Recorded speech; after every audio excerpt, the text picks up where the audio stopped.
திமுக மட்டும் தீய சக்தின்னு சொல்றாரு.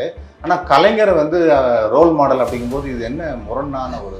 எப்பவுமே முரண்களின் மொத்த மூட்டையா தானே இருக்காரு. பண்டில் ஆஃப் ஆல் கான்ட்ரடிக்ஷன்ஸ் யாருன்னா இவன் இந்த நடிகரை தான் சொல்லலாம். ஏன்னா திரும்ப திரும்ப நம்ம அவரோட கெப்பாசிட்டி என்ன, அவரோட ரோல் என்னவா இருக்க போகுது இந்த முறை தேர்தலில் எதுவுமே தெரியாம நம்ம எல்லாருமே அவர் ஒரு மிகப்பெரிய பிம்பமா, காற்றடிச்ச பிம்பமா வச்சு ஒரு பலூன் மாதிரி காற்றடைச்சு அவரை மிக பிரம்மாண்டமா காமிக்கிறோமா அப்படின்னு எனக்கு ஒரு சந்தேகம் வருது. ஒரு களத்திலேயே இல்லை அப்படின்னு ஒரு கருத்தை சொன்னார்ல, இவர் தான் களத்திலே காணோம். எந்த இடத்திலும் களத்திலே காணோம். ஒரு தலைவராக ஒரு கருத்தை சொல்ல வேண்டிய இடத்துல கூட மௌனம் தான் என்னுடைய கருத்துன்னு சொல்லக்கூடியவரை பத்தி நாம எல்லாரும் பேசிட்டு இருக்கோங்கிறது எப்படி நியாயமாகும்? திமுகவை தீய சக்தி அப்படிங்கிறாரு. ஆனா கலைஞர் ஐயாவை தன்னுடைய ரோல் மாடல் அப்படிங்கிறார். ரோல் மாடலா இருக்கலாம், அதுல எல்லாம் எந்த தப்பும் இல்லை.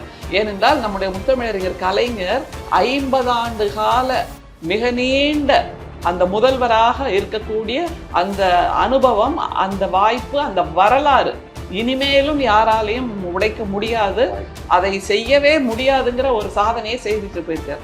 அப்படிங்கும்போது அவரை எதிர்பக்கத்தில் இருப்பவர்களோட கொண்டாடினார்கள் என்பது உண்மை. அவர்கள் எந்த கட்சியாக வேண்டுமானாலும் இருக்கட்டும். ஆனா முத்தமிழறிஞர் கலைஞரை கொண்டாடாத இந்திய தலைவர்கள் யாராவது இருக்காங்களா? இல்லை. அப்படின்னா அவர் ரோல் மாடல் என்பதில் உண்மைதான்.